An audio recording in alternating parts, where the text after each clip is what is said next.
গত পর্বের পর এই পর্বে চলে আসি পরিচিতি প্রদান।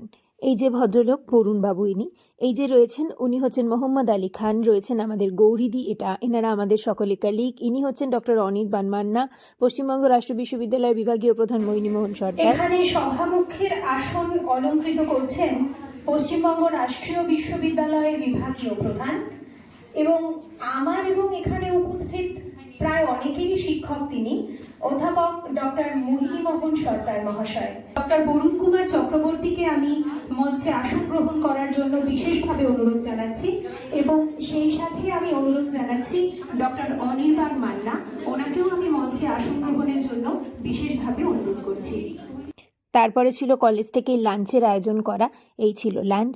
এরপরে আমরা সকলে ব্যস্ত ছিলাম সার্টিফিকেট লেখার কাজে, প্রচুর সার্টিফিকেট লিখতে হয়েছে। দিন শেষে এবার বাড়ি ফেরার পালা। ব্যাস, এভাবেই কেটে গেল একটা গোটা দিন।